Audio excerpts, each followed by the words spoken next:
I'm happiest in the saddle. A fellow sportsman. I am an FBI agent! Great Scott! What do you say we cut the chit-chat? A-hole! Dogs and cats living together, mass hysteria! Come with me if you want to live. Hello, and welcome to Retro Ramble. I'm Charlie McGee. I'm George McGee.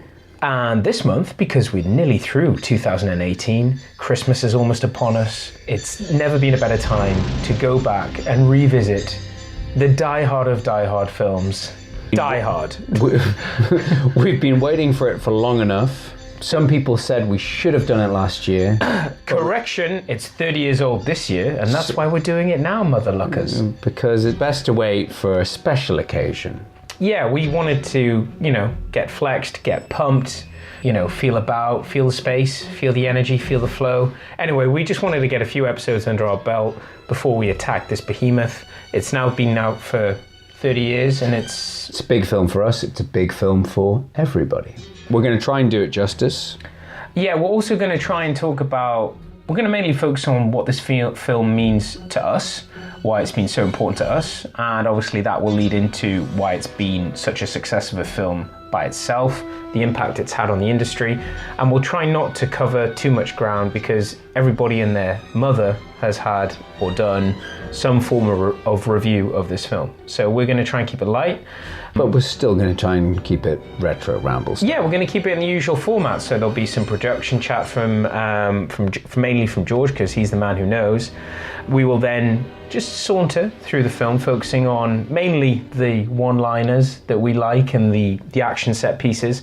And there'll be some coulda, woulda, shoulda. But being Die Hard, I'd imagine it's going to be probably one of our longer episodes, so maybe slightly more than the typical hour that we spend. But before we go any further, a quick word from housekeeping and general Nakatomi rules from George. Ladies and gentlemen, we are film lovers. We may not be experts on everything, so please bear with us. We aim to entertain, but we also aim to inform. There will be times where we will be doing some bad impressions. There may be some spoilers. Well, it is Die Hard, and if you haven't seen Die Hard, 1, what are you doing with your life? 2, what are you doing listening to this episode? You're not worthy of listening to this episode. Why did you even download it? What are you doing? Stop it now, go and watch Die Hard. You'll thank us later. Anyway, there's going to be lots of impressions, most likely belonging to Alan Rickman, amongst others. So yeah, that's about it. Great. Okay. Well, the reason we were just, sort of dragging our feet on the introduction was we were just waiting for our friends at the FBI to turn up and cut the power like clockwork. So an automatic recording could begin. Here is Die Hard. Enjoy.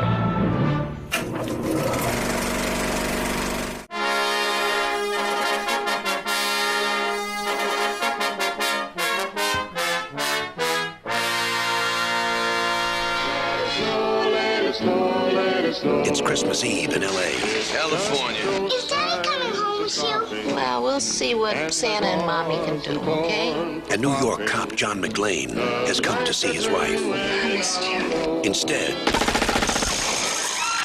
he's going to have to save her. Sit down. Within this skyscraper high above the city, 12 terrorists have declared war. They're as brilliant. Because I am interested in the $640 million in your vault. As they are ruthless. And I'm telling you, you're just gonna have to kill me. Okay. We do it the hard way. Now, the last thing McTiernan wants Think. is to be a hero, but he doesn't have a choice. Bruce Willis, Die Hard. Got invited to the Christmas party by mistake. Who knew?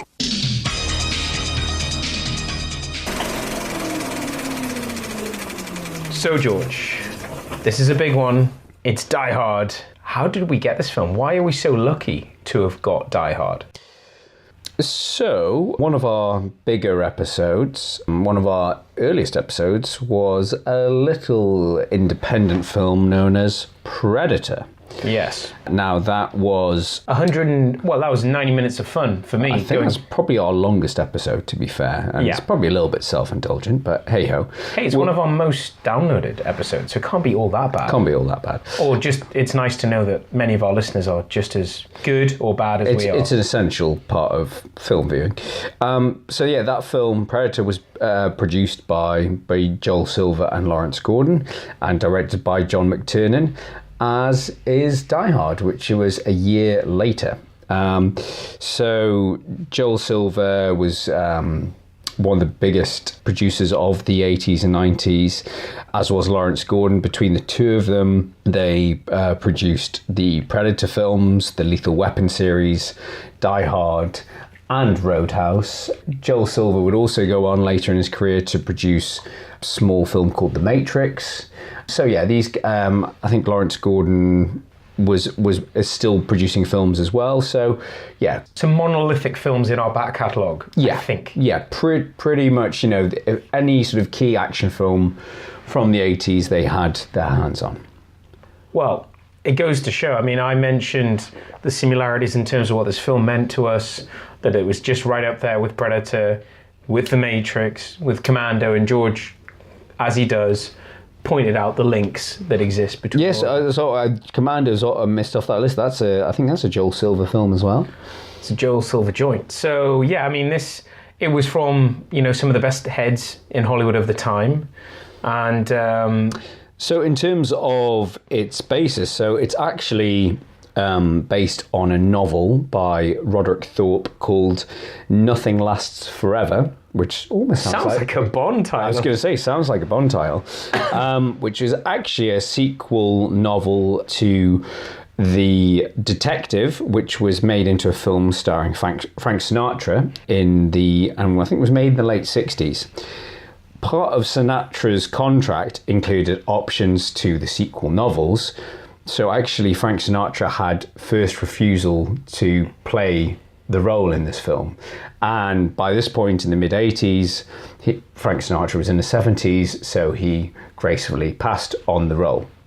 So I will go into, at the end of the episode, all the many, many A-listers that were approached for this role before. We're going to have a big coulda, woulda, shoulda. Yes, before it landed at the flat feet of one Walter Bruce Willis.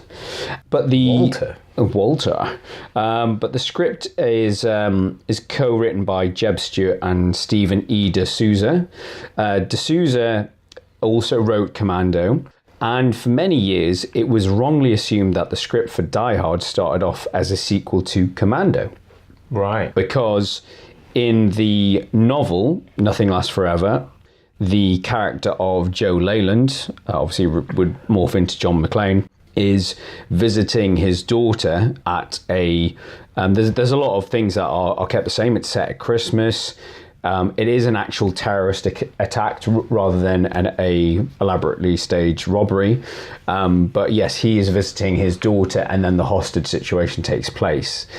And I think the confusion comes out. It's come out by D'Souza, says that the fact that Die Hard started off as Commando 2 is nonsense. However, they did the script, even though it was never made, Commando 2, there was some similar scenes, including a hostage situation in a building. Mm-hmm. So that's where that sort of comes about. I say the main differences between the book and the movie is that it is his daughter and not his wife that he's visiting.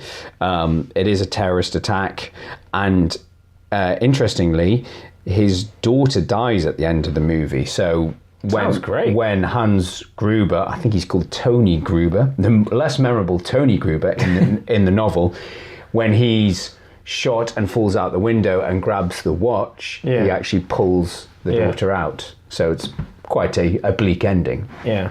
I like bleak endings. But Hollywood doesn't. Okay. So shut up. And also, apparently, the main character is permanently crippled by the time his book is over, but never mind. That's pretty bleak.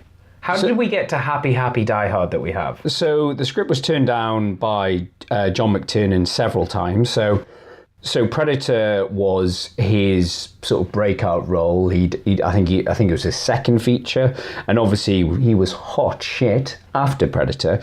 But he turned down the script several times. He said it was a nasty piece of work, but he was finally persuaded to take on the script when he was able to lighten up some of the darker edges. So he changed the bad guys from terrorists into thieves pretending to be terrorists. So he said, audiences love, to see, bad guys almost get away with it. And obviously thieves are a bit more lovable than terrorists. Yeah. But the major script change he made in the original script, McClane, then known as the very all-American John Ford, was a counter-terrorism expert, and McTiernan insisted he become a flawed beat cop because it was more relatable to the audience, and it was streets away from the Arnie and the Stallone action guy mold. All I can hear when you say beat cop is Sean Connery from The Untouchables. And that's why I included it. I'm just a poor beat cop.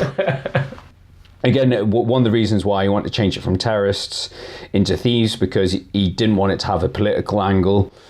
And a key point of this film that, again, it's a very well-known fact, but the Nakatomi building is actually the Fox Plaza. So it's actually the Fox skyscraper in LA. So it's owned by them? So it's owned by Fox. How did they get the rights to shoot that? Oh, we own the building. That was under construction at the time. So they were genius. So they were actually filming on building sites in their own building. So I think the 30th and 31st floors hadn't been finished yet.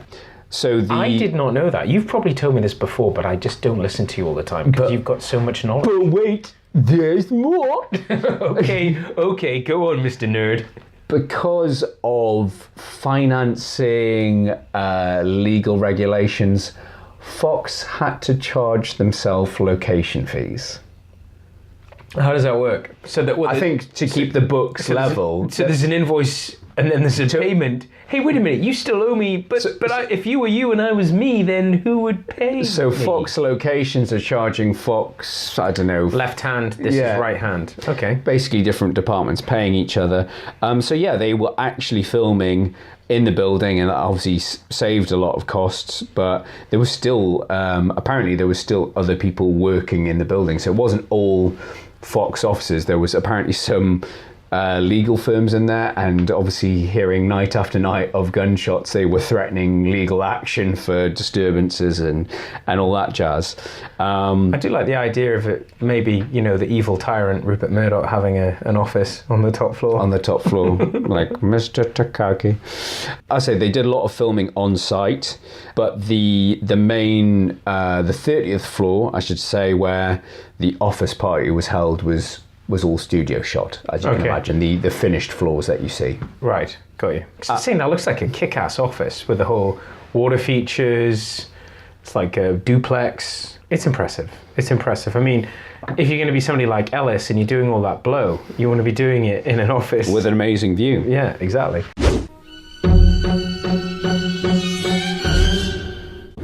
That's it in terms of the sort of the main sort of the script development. I say we'll go into casting later on. Well, I think McTiernan, he was very key in terms of the development of the script, of it being another generic thriller. Well, that's something that I remember from on one of the. I watched this obviously recently, but I watched this when I got my. It was one of the first films that, if you get one of these new tellies, the default setting is actually with this motion blur. And I remember trying to watch Die Hard, and it looking like somebody had shot it on an iPhone.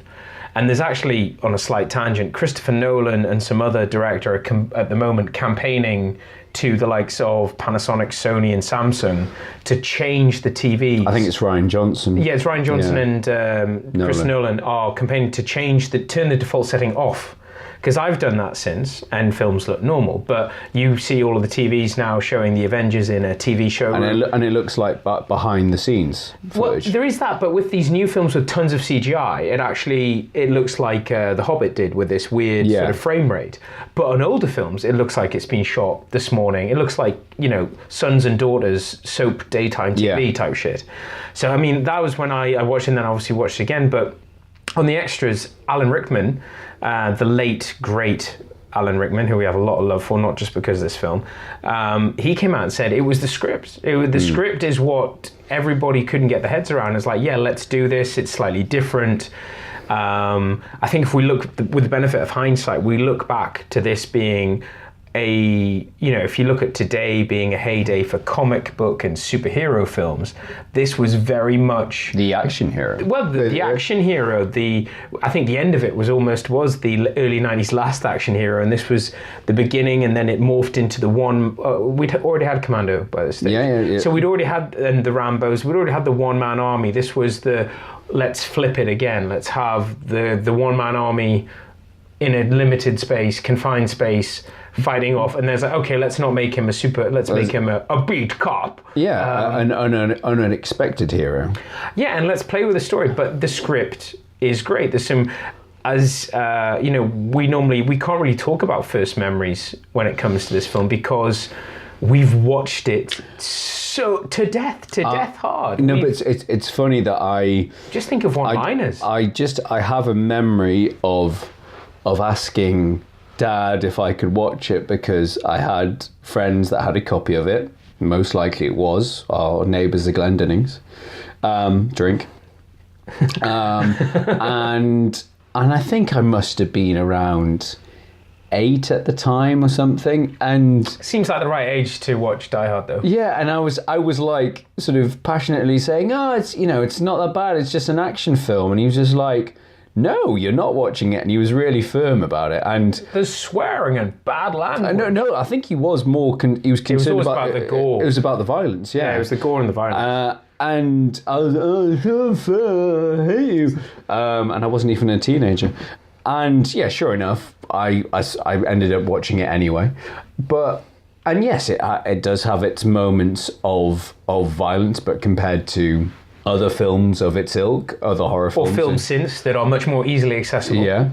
But yeah, that's one of my first memories. But it's funny, like, going back through this, watching it, I was watching it last week, and it shows how often I have watched it. I could remember where they inserted the commercial breaks. Yeah. So there's like a bit where like you first see Al Powell and then John McClane says something, and I was like, and I was almost saying in my head, and cut to commercial break. But it was like when we did Raiders, can you remember me talking about when just slight tangent for anybody who's not listened to our Raiders of the Lost Ark episode, but I remembered with the Ark when it gets on fire on the boat. Yeah. Where it burns the Nazi album. There was always, I think because it had the Nazi album, they're like, that's a good place to put a break. There was always a break there. Yeah. And so like now when I watch the film, it's like that muscle memory. You're waiting for the break.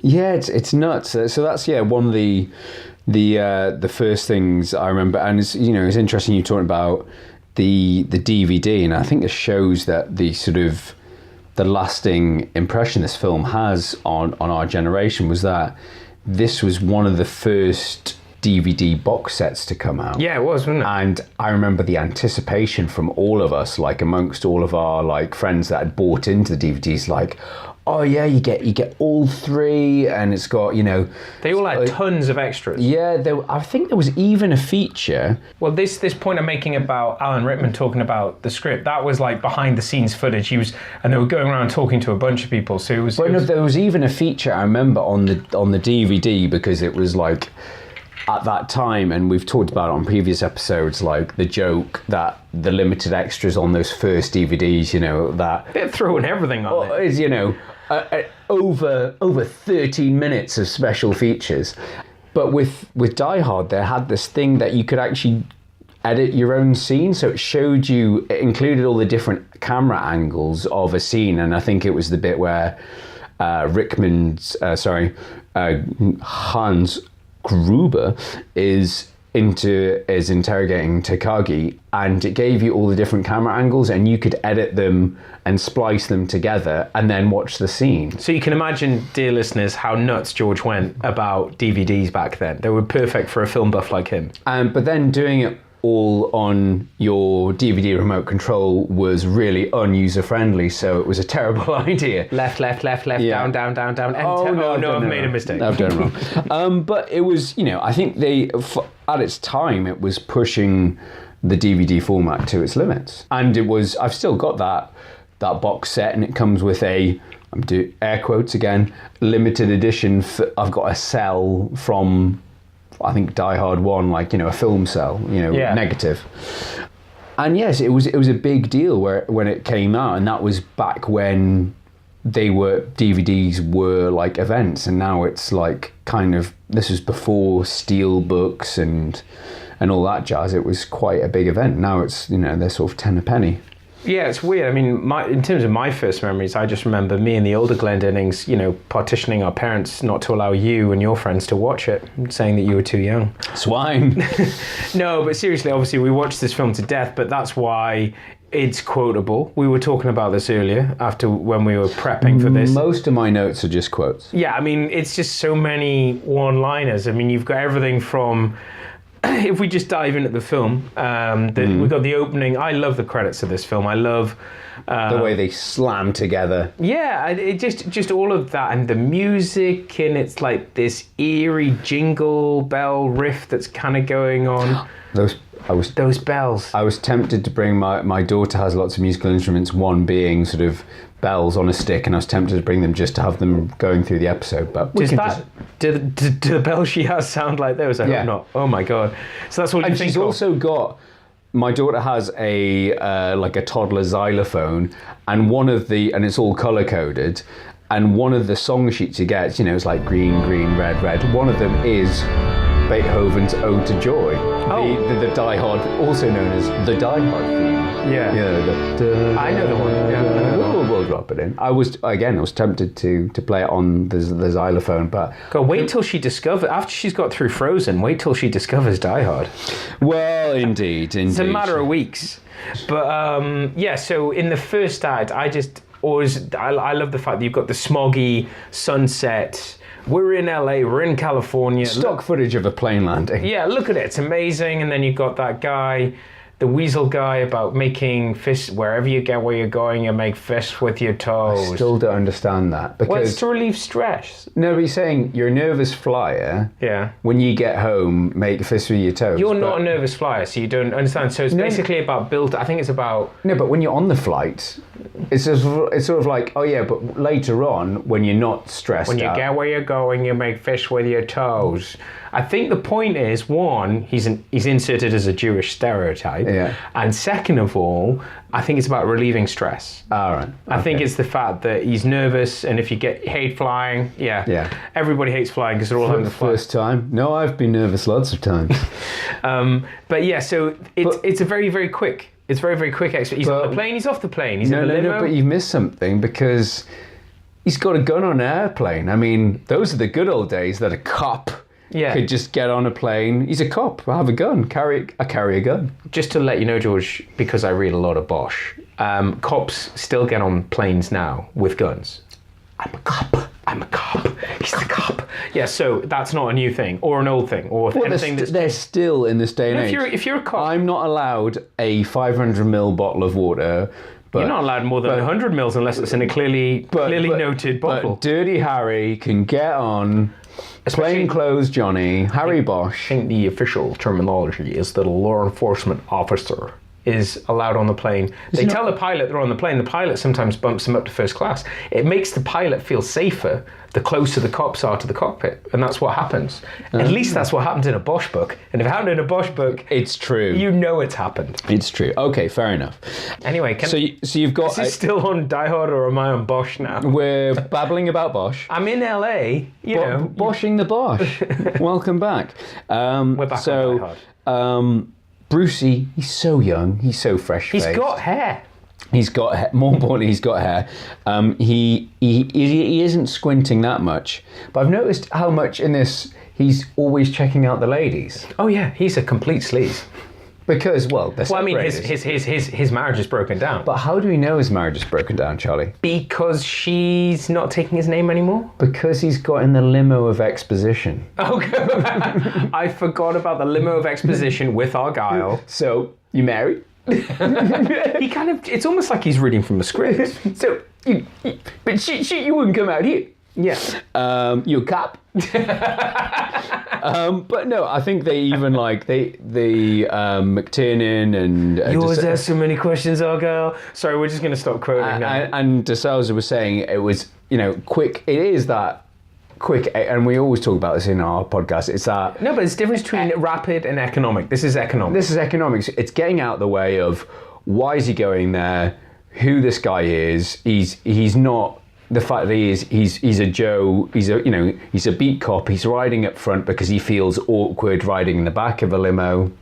He's a guy just like you or I. He's an accessible man of the people. Actually, to be honest, if you read, and obviously there have been hundreds upon thousands of reviews and even retrospective reviews of this film, and what a lot of the people say, probably because they're copying from each other and can't come up with anything new, is that he was the first... Thank you.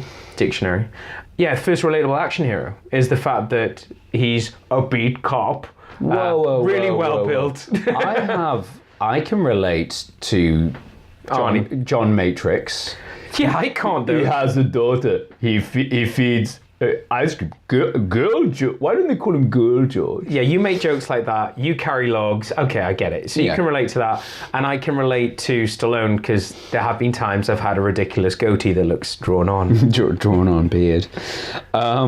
So he gets to Nakatomi, and the one thing I loved about this, and it's like you mentioned it before about the whole reveal that she's using her maiden name, is he goes to it's this, Japanese company, high-tech digital check-in system. We're 30 years later, and literally last week at work, I get an email saying, we're trying in this new iPad check-in system. So you do realise they had this in Die Hard 30 years ago. 30 years ago, and we're just trialing it in London in this sort of big global media company. We're just going to try in a digital check-in system, a touchscreen.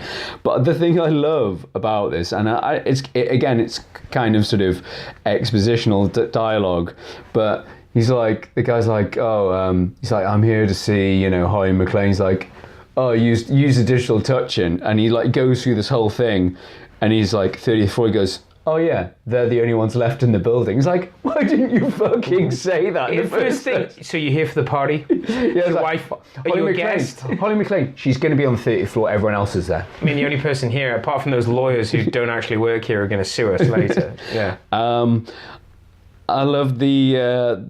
I'm guessing it's the homophobic bit where the drunk guy kisses McClane. Merry Christmas. Yeah. And he just goes, fucking California. Yeah. It is the New York beat cop.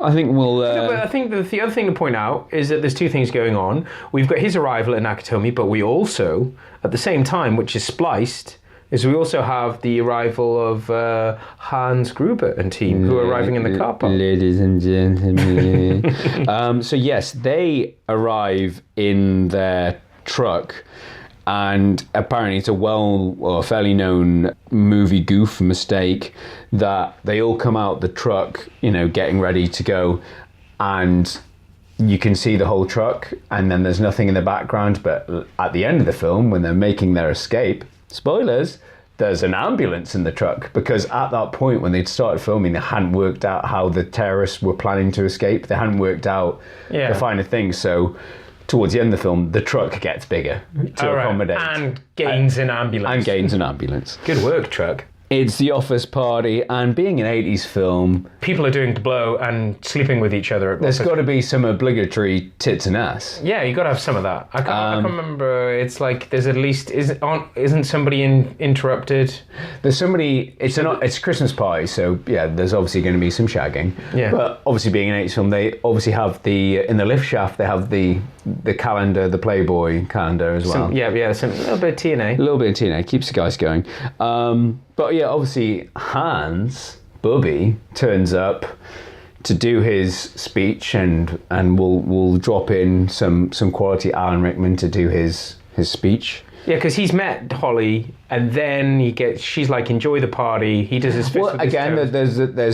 there's the frosty reception, because does he turn up by surprise? It's kind of like a, if we're going to give this another go again. You came. Oh, you came. I just spilled my drink. Yeah, so there's that, again, there's that building that dynamic between those two. It is important though, because he doesn't see her for a while.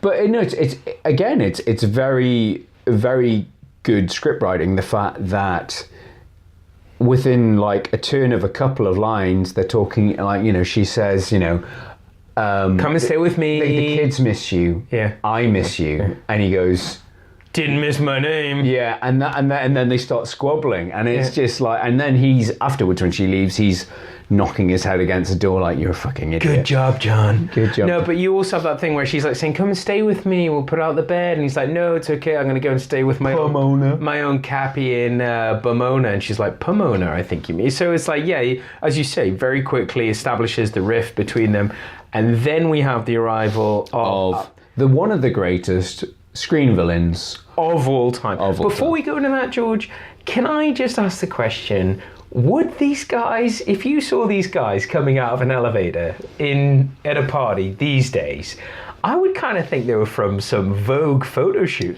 They don't look like the terrorists of today. No. They're all pretty handsome, shocking, Scandinavian German looks. Can I hit you with some knowledge?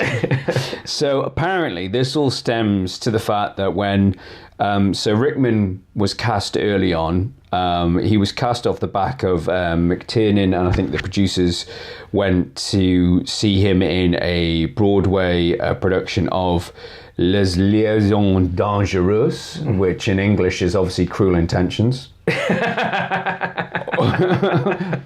Oh, you're amazing. You're natural. Or Dangerous Liaisons. So yeah, and they cast him off the back of that. So Rickman was in the frame early on. He comes in for this costume fitting, and they actually had him wearing tactical gear because of being a terrorist and all this. And Alan Rickman said, I'm going to look ridiculous. This is just stupid. And he suggested wearing a suit. Mm-hmm. And that quickly, the casting director jumped on it. It was like, oh yeah, I'm so sick of seeing these bulky terrorist rent-a-cop, henchmen. Why don't we go for... Put them all in sharp 80s yuppie-ists. Why don't we make them look like models? Why not have them as henchmen? And so they went out and... got all the models, Yeah, so it said only a couple of the actors who played the German terrorists were actually German, and only a couple more could speak broken German. The actors were cast for their menacing appearances rather than the nationality, 9 of 12 being over 6 foot tall. Yeah. But yes, they wanted the crew to look more like models and less like typical henchmen. But I just love that scene where they come out the lift really slowly, and the music. There's lots of pouting. There's lots of gun pouting. What I like to call gun pouting, where you're holding a gun, and you're pointing it at the ceiling, and you're pouting. They've all got like names like out of Zoolander. There's Marco, there's Tony, there's Carl. Model names, honestly. Who else? Male models. Who else could get behind the scenes? Yeah, that's what I just see. But why male models? Zoolander and co coming out of the lift. But yes, we get a very sort of cool entry and a great sort of intellectual monologue, terrifying yet, I don't know, a very good reflection of where life was in LA in a high-rise in the 80s. Well, lots of blow. Ladies and gentlemen. Ladies and gentlemen.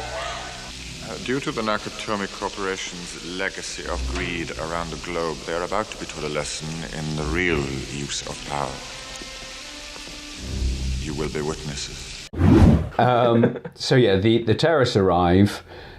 John McClane makes his escape, and then they start interviewing Takagi, and they shoot him. McClane doesn't do anything, and then I've said McClane does some great golluming. Why didn't you do anything, John? Because you'd be dead, asshole. Yeah, it's kind of like, as I say, trying to relate to us. I do. I don't know, it's just when I think of that scene, I think of Takagi, I think of the music, I think of the fact that we're very much seeing the scene through John's eyes. Like we keep getting, obviously, to see the conversation happening, but we keep getting shown John's view, and he can't really, because he can't see Hans, because that will obviously be a plot point later on.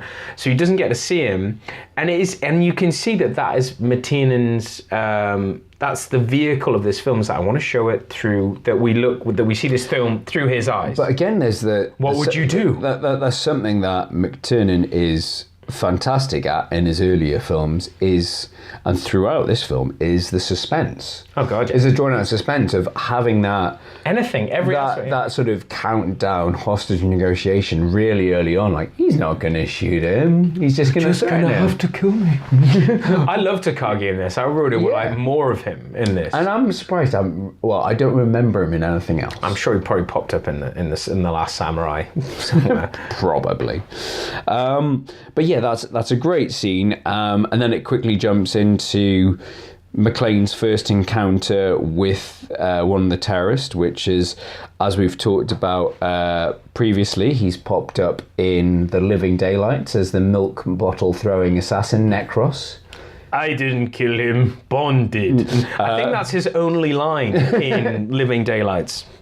Apart from, yeah, the guy's got the flu. Oh yeah, sorry, I forgot about his amazing Cockney. Was that not ADR though? Probably ADR, knowing the Bond. Anyway, enough about Living Daylights. And he also, again, another Retro Ramble episode, he pops up very briefly as a henchman in Mission Impossible.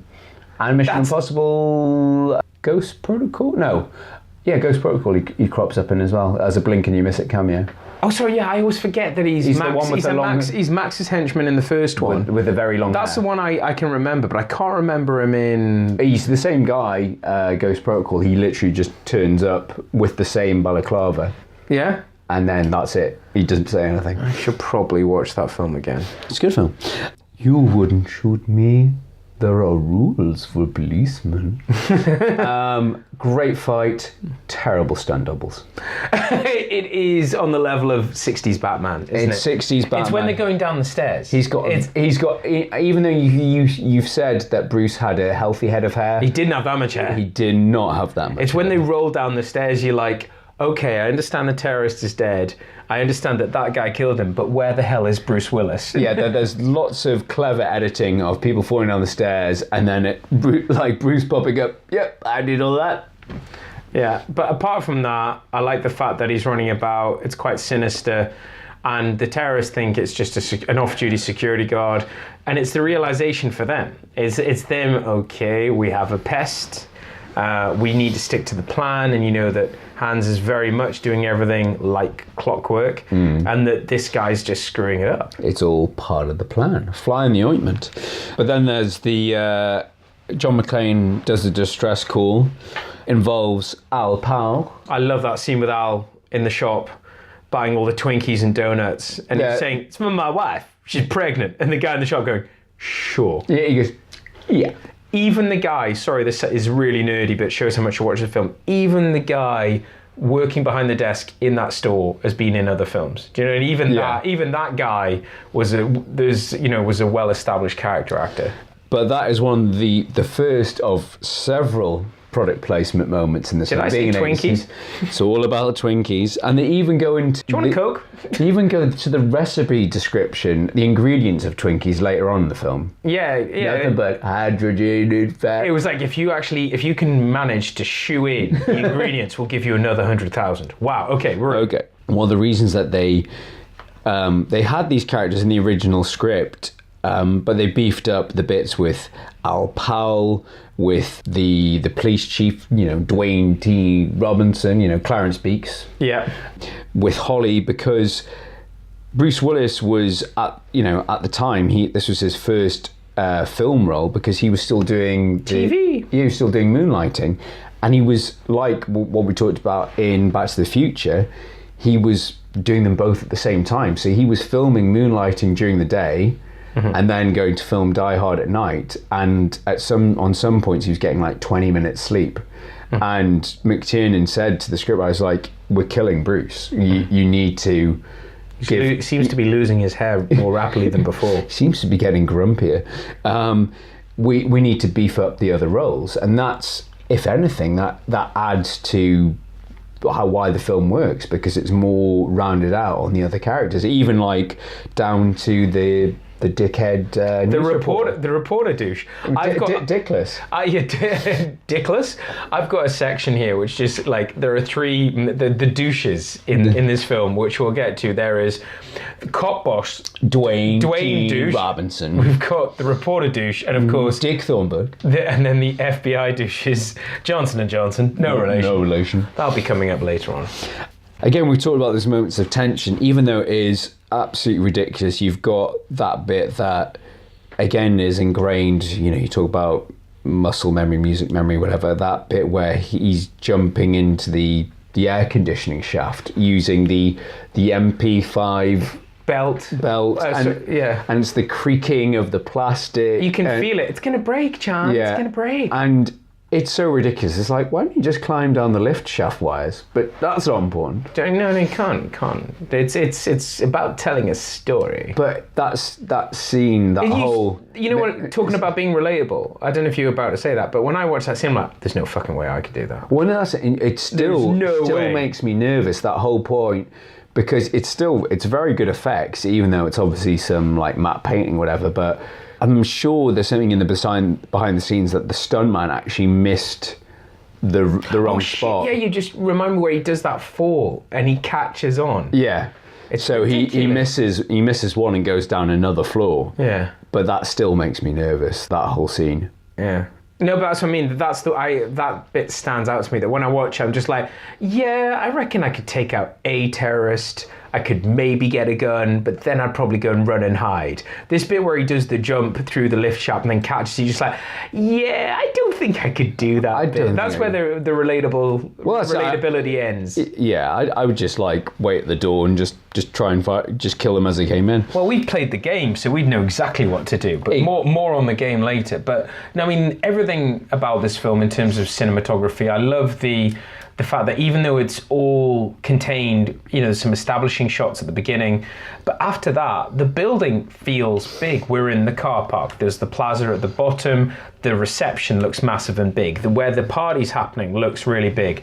You have this impression that John McClane has at least one or two floors to run about in. There's the roof. Do you know what I mean? There's a lot. It feels like it doesn't feel as confined as it should do, which I think is a very good. It shows an element of McTiernan's talent. Well, no, it's also I've failed to mention the cinematographer on this is a guy called Jan de Bont, who would go on to make Speed and Twister. Which one's Speed? Is that like the one about the guy who couldn't slow down? The film it's a bit like Die Hard on a bus. Right. Now I know. So, the police have turned up, Dwayne T. Robinson has turned up, and he gets the SWAT team involved. Yeah, we're going in with SWAT. So, you've got that brilliant bit where the SWAT guy pricks his finger, which apparently is an outtake. Right. Which is a very memorable bit. And you've also got the send in the car. Send in the car. Send in the car.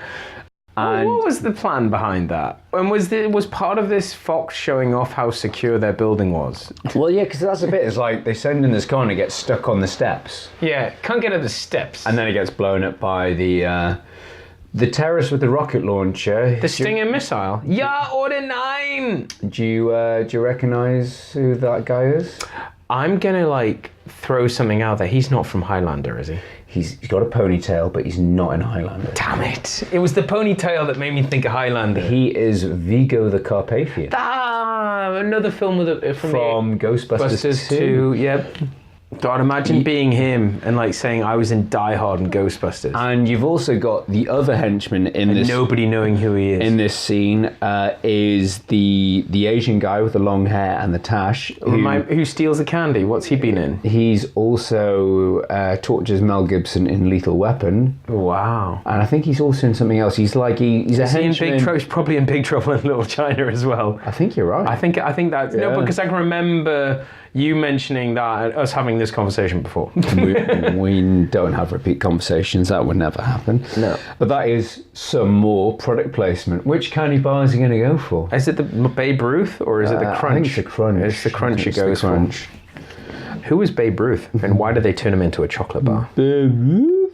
Yeah, I see him. Lots of dodgy German. Apparently, could be ADR. Who cares? Well, the German that the terrorists speak is apparently sometimes grammatically incorrect. Apparently, in the German version of the film, the terrorists are not from Germany, but from Europe. Oh right, I thought they were going to say maybe make them Turkish or French. No, they're just from Europe. And this has been, I think they've actually changed the names of the terrorists, maybe. Gruber's pretty German. No, they did change the names for the German version, so there's no Hans and stuff like that. It's funny when films do that. There's been other films where they've had to like change it dramatically because the film has basically been a slant at their own country. I can't remember what I'm thinking of. Well, there's probably been a few along the line. Anyway. And then you get the amazing bit where John McClane chucks the C4 down the lift shaft. And I was watching this, I've got it on... Because Carl is the guy from Living Daylights who has all the detonators. Where are my detonators? Yeah. Yes, Carl has the detonators. And I still don't know how that works. It just seems like you're putting lots of metal keys into... Because you've got plastic explosive. I'm no terrorist, George, but what I do know is, I think the detonators have a radio control. But he puts in lots of No, I think they've got gunpowder in them. So the detonators have little bits of gunpowder. And then the idea is that you run a wire that connects all of them together.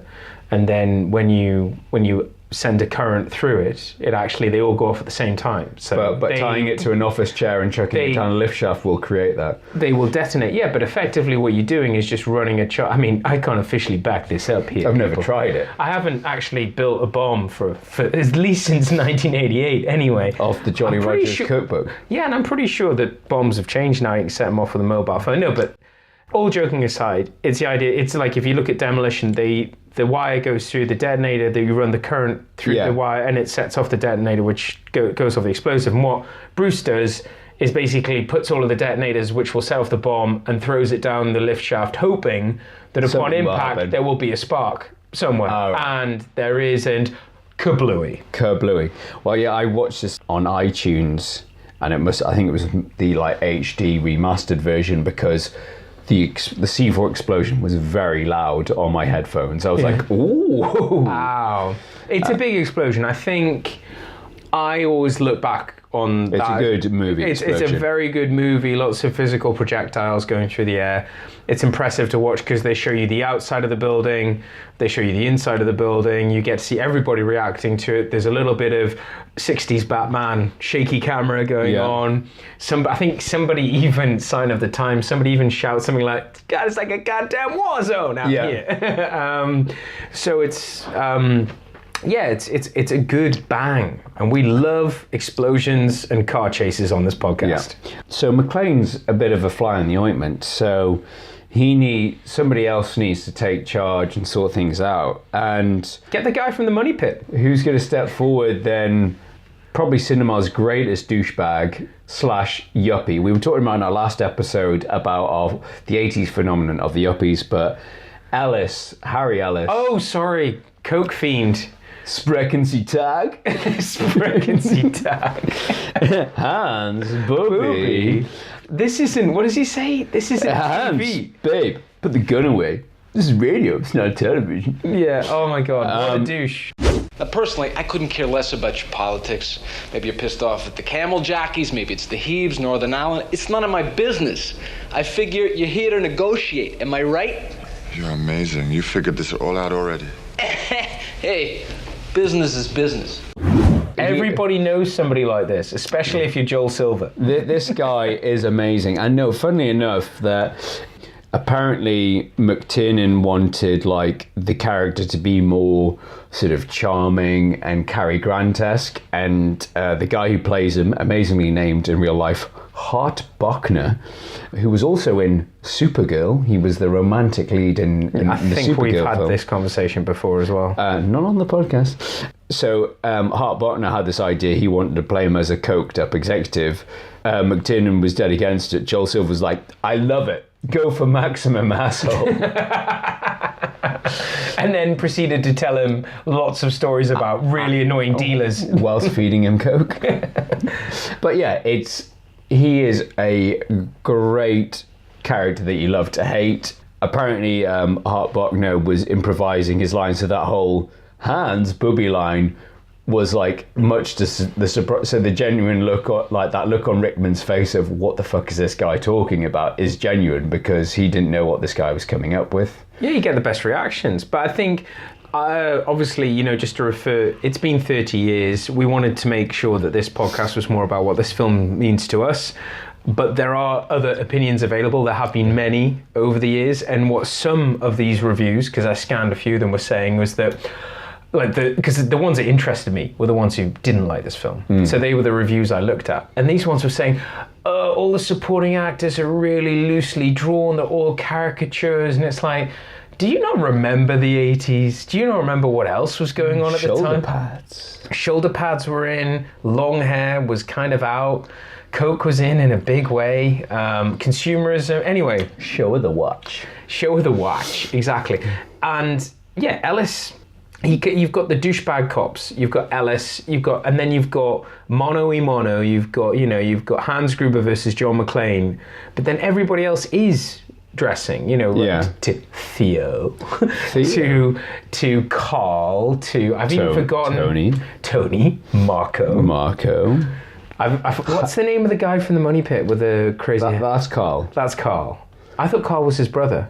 That's Tony. Oh, it's Tony. Okay. Yeah, Tony's the first to die. Yeah, Tony's a stupid policeman. Oh, right, okay, got it. Okay. We're back in the room. There's Marco Heinrich, I think, maybe. I don't know. Yeah. There's a pub quiz question for you. Name all 12. Name all 12 terrorists from Die Hard. Go.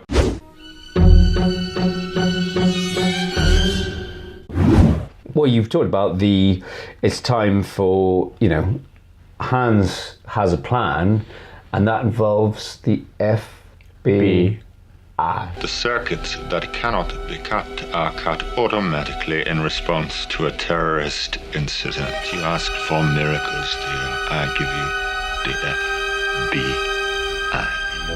FBI. So yeah, Johnson & Johnson. No relation. Turn up, and it's bloody Robert Davi. And the amazing The other names, guy out of the guy from License to Kill. And he's called something like Grand Bush Wright or something, his name in real life. That sounds familiar. It is something, it is Le Bush Wright. It's something, it is Le Grand Bush Wright. Yeah, I think it's something like, amazing name. But yes, he is the guy that once put away Sanchez in License to Kill. Yeah. Sanchez is in the Bahamas. Sorry, that's another podcast. So yeah, they're a great double act.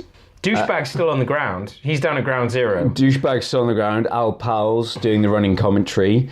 You've got that great scene where Hans and McClane face to face on the roof. Bill Clay.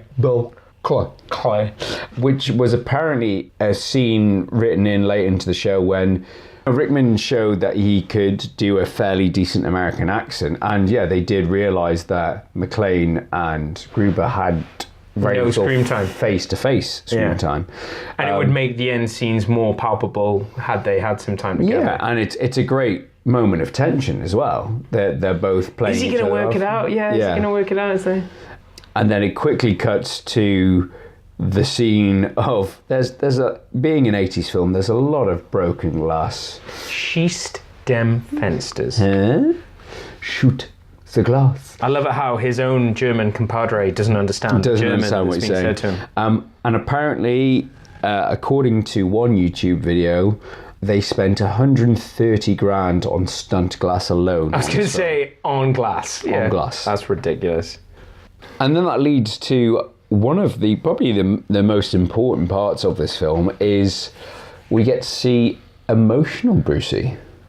Yeah, because what he's picking the glass out of his feet and he's on the crying, phone. And yeah, he knows he doesn't think he can beat them. No, he doesn't. And that is the difference between, and that is a key scene that differentiates McClane from Colonel John Matrix, from what a name, John Rambo, from, you know, all those other Johns, other macho Johns, but it made him human, it made him relatable.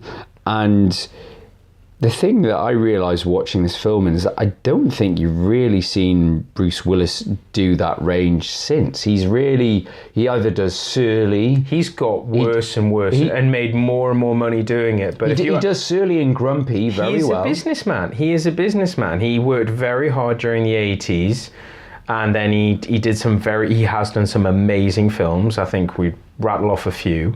He's done some okay films. And then he's paid his bills, you know.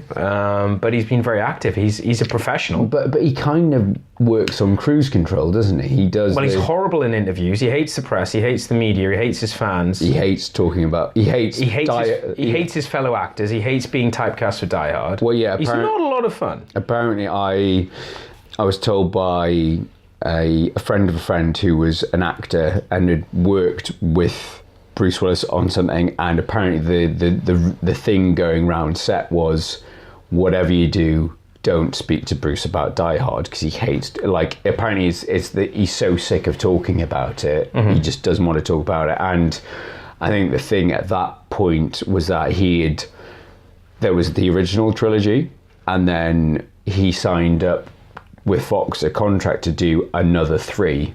And the fact that he felt like it was a noose around his neck, that it was just like a commitment that he had to do. So is that why there's so many of them? Yeah. Because I think what we talk about, what do we love about this film, what do we dislike? The only thing I dislike about Die Hard, and it's not about this film, is the sequels. And, you know, obviously we're not bashing Brucey, because there are you know, there's contrary stories. There's a great story from Kevin Smith talking about what Bruce is like on site, where he brings his own chef and his barbecue and he cooks for the whole crew. But I do think it ties in with the fact that I think Mr. Willis enjoys maybe less of the production side of it than being on a movie set. You know, I think it does bore him. I think it does tire him, and I think it does take a lot out of him. And that probably has been from probably having to sign away a lot of things in contracts earlier on in his career. This was like when he signed up for the latter 3 Die Hard films. You're talking about after the 3rd one? Yeah. Okay. So yeah, basically. So there's been 4th. And 4 and 5. The Moscow one that I haven't seen. What was that actually called? Was it Live for a Good Day to Die Hard? A Good Day.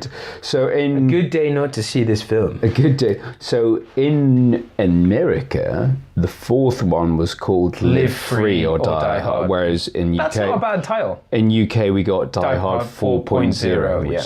I actually enjoy that film, and I'm sorry, but I thought it was the early noughties version of Die Hard, and it ticked the boxes, personally. Yes, it does make McClane a bit more of an superhero, an indestructible character, but a very lucky one. But I enjoy it. It's not as bad as some latter sequels of 80s classics like Terminator, Predator, Aliens. It's better than any of I'd say, most of the Terminator sequels that have happened more recently. And Predator and Aliens. Alien versus Predator. No, we said we never mentioned this. Yeah, that's true.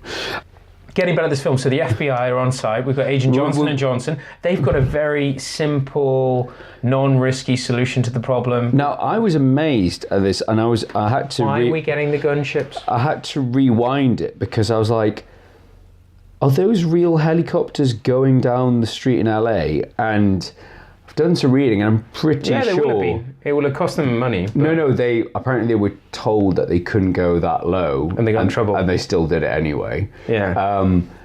But it's amazing, like, we haven't touched on this, but obviously this film has had so many imitators since, or one of the more recent ones, or 2 of the more recent ones. Die Hard in the White House. Yeah, being... I think it's White House Down, the one with Jamie Foxx and... Which is instantly forgettable. The better one is Olympus Has Fallen with Gerard Butler. But there's a scene in... I think it's one of them, I can't remember because they're so indistinguishable, where they have helicopters flying through Washington really low, and it's terrible CG. That is, I think, even though I haven't seen... it's Olympus. I haven't seen White House Down, but in Olympus Has Fallen, it's basically almost a C-70 airship comes in and basically flies down. You know, no, 1600. it is then.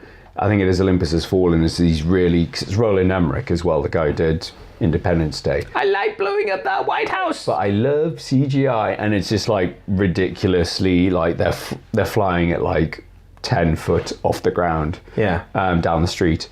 But yeah, I was amazed at the practical effects. It looks cool. Even today, you watch this film, you watch Die Hard, and you see gunships going down through the streets of LA like that, and you can see the smog.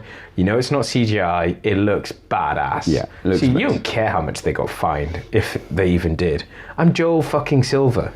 Make my movie. So, yeah, I'm not entirely sure of the FBI guy's plan. Is it just to pick everyone off in the helicopters, hoping that all the terrorists would be on the roof? Well, from what I know, which is very little, about how the FBI operate, basically because I've never luckily come into contact with them. Harry Bosch has very little dealings with the feds.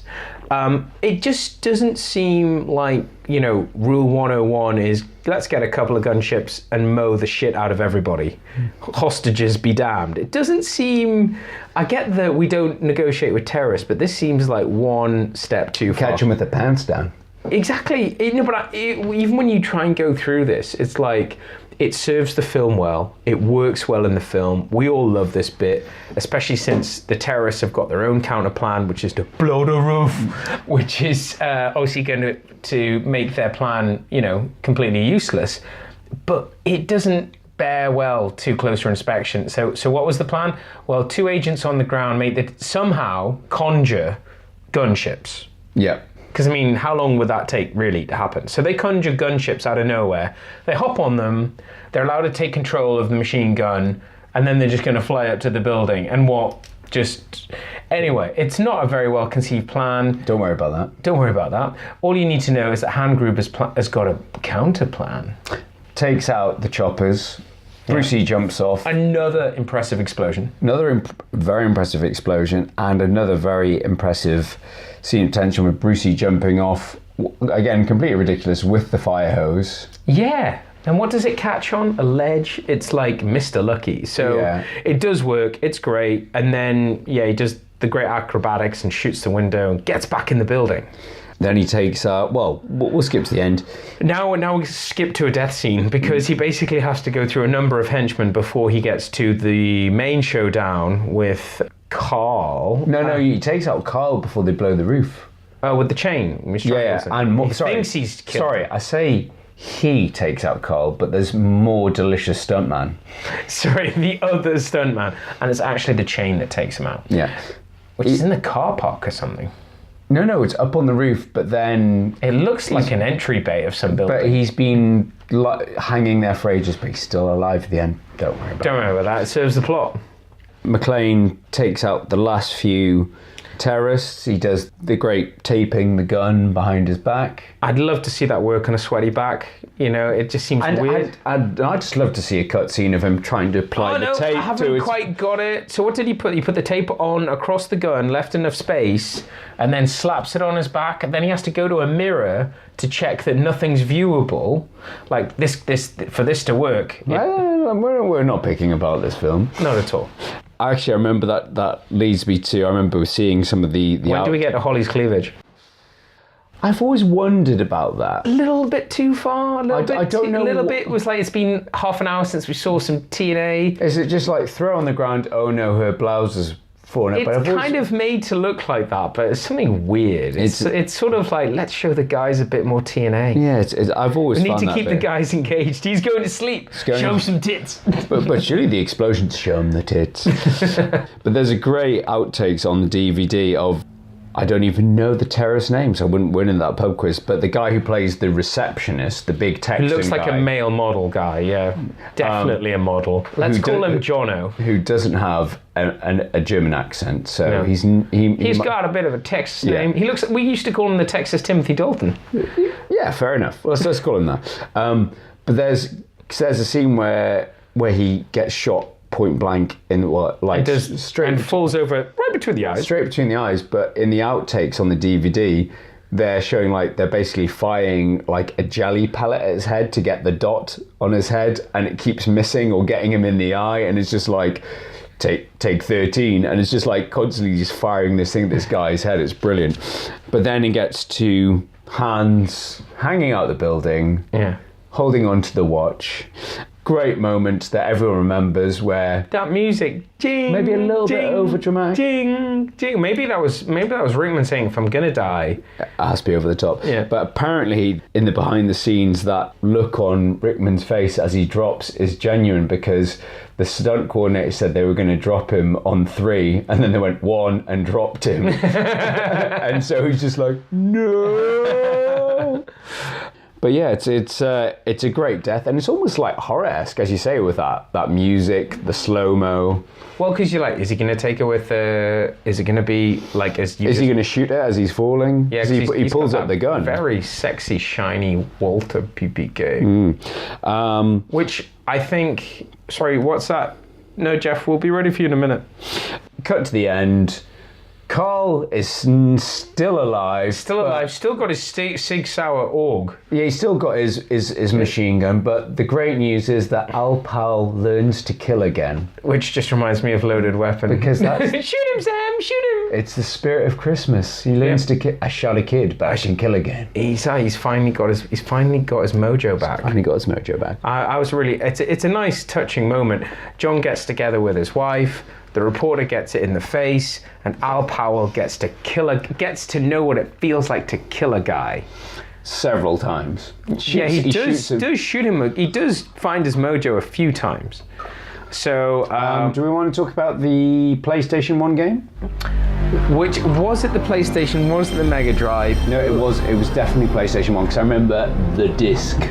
And I remember the noise. I think it was one of our earlier PlayStation games. The thing that we just want to say is that this came out, we were very excited, and it was covering all 3, because all 3 films had been made by that point, and there were 3 games. It was for the first 3 films. It was the Die Hard Trilogy game. Yeah, that was what it was called. But there were 3 completely different games. So the first game was third person, i.e. what George and I refer to as the Tomb Raider view, model, where you went up floor by floor, killing lots of guys, shooting lots of glass. Killing hundreds of terrorists. Yeah, there was at least 200 guys, but the audio was not lifted from the film. They'd obviously paid, and we're talking 90s, yeah? Late 90s game. So, I mean, we're talking about some really cheap voice work, and just one of the terrorists... Impersonators. Yeah, impersonators impersonating the terrorists was just, that's McLean. It was just some of the worst. And the thing with the Bruce was like, not bad day. Yeah, how could this happen to the same guy twice? And it was like, that's not your voice. I don't like to lose. You surprised me again, McLean. Help me! Second game was a FPS. The second Die Hard 2 was a light gun game. Yeah. So, because I remember we actually bought the light gun for that one game. And it was a great game because, yeah, again, you just shot at everything. Shoot anything that moves, even the hostages. It's funny, shoot the hostage. Yeah, because remember, if you shot at helicopters, you got more bullets or something. And then the third game, which I think you were less of a fan of. Like, it was funny because I loved the first You were really good at the first one. I loved the first one. I loved the third one, which was a driving game, because obviously the third is in New York with all the bombs, and you were basically had to get from point A to point B before the bomb went off, and it was essentially like it was before Driver. It was a precursor to Driver, which was a precursor to Grand Theft Auto. It was one of the most... It was before Grand Theft Auto, the original top-down version, even came out. Yeah, no, so it was very ahead of its time. It was very enjoyable, and I just remember lots of quotes of a guy who sounded like Samuel. Slow down, we'll go back to time. And also there being a quote for, at one point, you're ferrying, I think, some Texas or South-sounding president type guy. Anyway, it was a lot of fun. I think you getting confused with Driver, but never mind. Is that Driver? Well, we're going to. Oh yeah, was that Driver? Yeah, sorry, I'm getting confused. But no, that was again, it ties into the memories of like that game came out. Yeah, maybe. It came out just not long after Die Hard 3.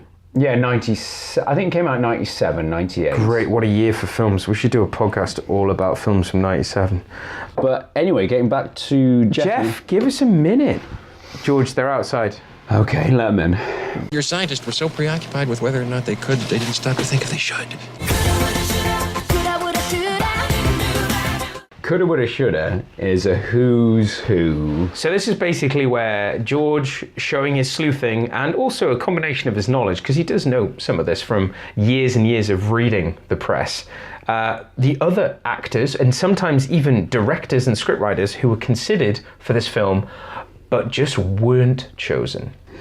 So no surprise that Arnie and Stallone were approached. A lot, I imagine. And turned it down. But I think they obviously, we talked about Frank Sinatra. Where are we? Sorry, just to stop your mojo.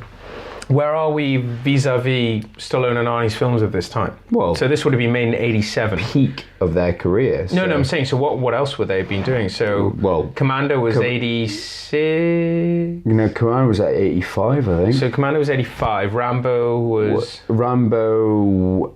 2 was the same year as Commando. I think that was 85. Okay, so they would have just done those and probably looking at sequels or other. Maybe the reason why there's that confusion with it being Commando 2 because it was not long after. Yeah.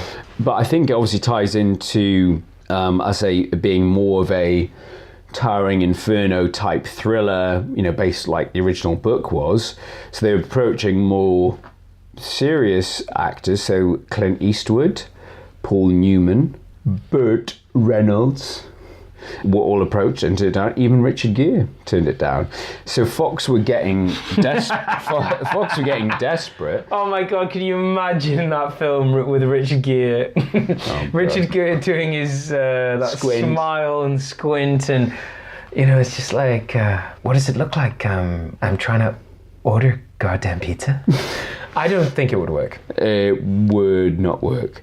So Fox were getting desperate and ended up, because they, was in production, they ended up spending $5 million, which was a huge fee at the time, for Bruce Willis, who was a TV star with no film credits to his name, or no major film credits.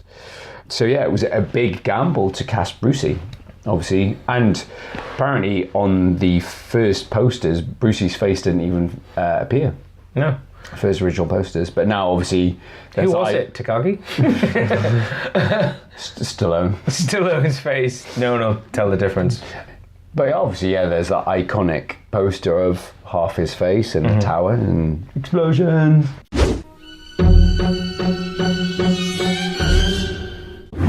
So but I think we should finish up with the important question: is Die Hard a Christmas film? Well, this was passed to the man himself recently, in the last 2 or 3 months, and he went on record as to say, rather characteristically yet controversially, that in his opinion, it's not a Christmas movie. It's not a Christmas movie. But he said it's a Bruce Willis movie. I didn't hear what he followed up with. Well, that kind of answers the question, ladies and gentlemen. It is a if you believe there is such a thing.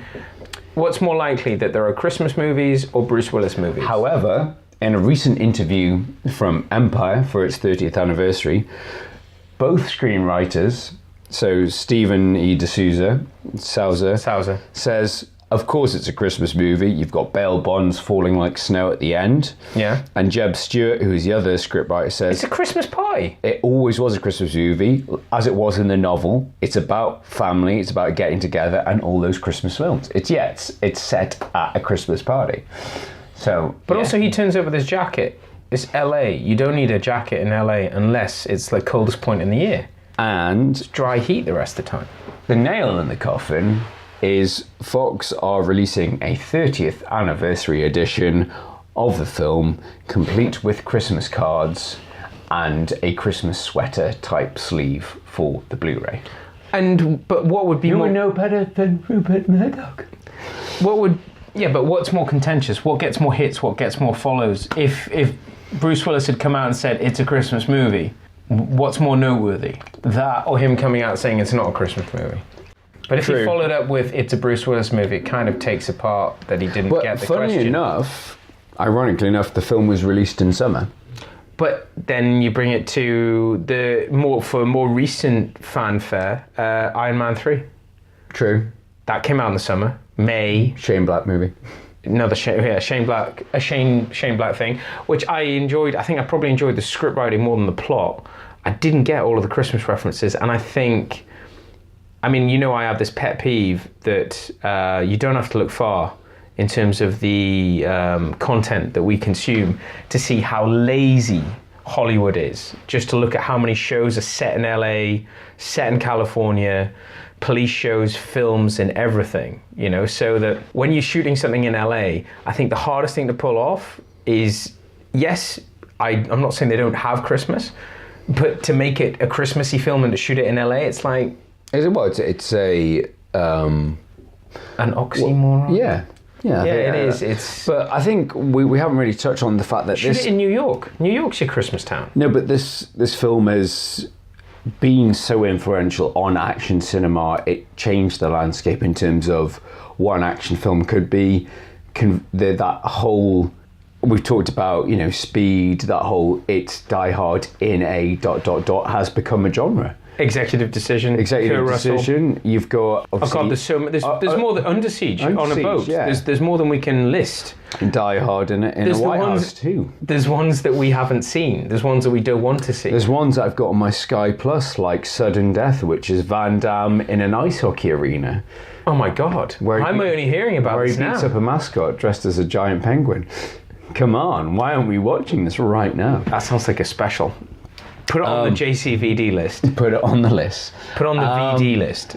But yeah, I think it is kind of lightning in a bottle. But if you look at, but I think we talked about this in Predator, that like John McTiernan, in terms of directors 3 in a row, Predator, Die Hard, Hunt for Red October. Boom. It's quite a hat trick. And as you say, it's all the people that go into it. It's the script writers, it is the producers, the cast. It's a perfect storm, but they really don't make them like they used to. They don't. However, they did make better sequels, I think, because the second one is not that bad. I enjoyed. There's some elements of the second one that give you what you want out of a sequel, and obviously I think it's such a good film, and we will cover it. It gives you snow. Yes, it gives us the snow, it shows us the East Coast, but we will cover it because it stands alone. It's a great film, just as we'll cover Die Hard 3. I really like Die Hard 3. Die Hard 3 is a brilliant film, but both, that's what I'm saying, that... Die Hard with a Vengeance. But those are two good sequels that stand alone as good films, which are improved if you know the other films, but and I just don't think, unless you're a big studio, even big studios make screw-ups. I think we've seen the biggest of the biggest recently, like Disney have completely screwed up Star Wars. Marvel are running out of ideas and are now going into phase 11 or whatever it is of their marketing thing. Even the best laid plans come to an end. And here you have films that were made back in the day when it wasn't about an 8-film franchise. It was about, okay, that was good. Should we try and make another one? Whereas now it's like, you make a film, it's successful, plan for a trilogy, It's ridiculous. And if the trilogy is successful, that trilogy needs to spawn another trilogy. What's a shared universe? Exacto. Anyway, we've been talking for a while now. Far too long. But this film means a lot to us. It's shaped cinema, especially... It shaped us. It's got no car chases in it whatsoever. Not this one. It does have lots of Argyle sat in a limo listening to Stevie Wonder for the whole film. Isn't he listening to Skeletons in the Closet for about 3 hours? Pretty much the whole... Yeah, it goes from light to dark, and so... And he's on the phone. It's okay, baby. So, that was Die Hard. Die Hard in German. In Die Hard. Nobody who speaks German could be evil. We hope you've enjoyed it. Please check us out on, if you want to stay in touch, George writes some very good reviews about these films. No, mainly we cover these films in the podcast, and then George follows them up with a retrospective written review. With words. With words and stuff. And he delves into a bit more detail about things in a much more coherent manner than we might have done at some point. We're on obviously Facebook, we're everywhere. Please, if you enjoy listening to these podcasts, and we really hope you do, we try our best. Your best. Your best. If you do enjoy listening to these podcasts, and if you know any other like-minded souls, and listen to them on an iPhone, please do leave us a short review on iTunes. It'll make all the difference, and it gets the podcast out to more like-minded people.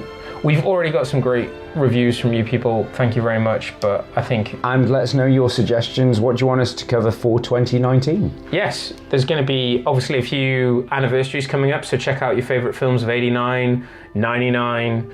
I think that's as far back as we're going to go for now. We can't go as far as 2009. Or 79. We hope you've enjoyed the show. And next time we're going to be back with a Christmas special focusing on insert film here. We don't know what it is, but you're going to enjoy it. It's going to be special. It'll be momentous. And we hope you've enjoyed this episode. I've been Charlie McGee. I've been George McGee. And we will see you next time. Bye-bye. Bye-bye.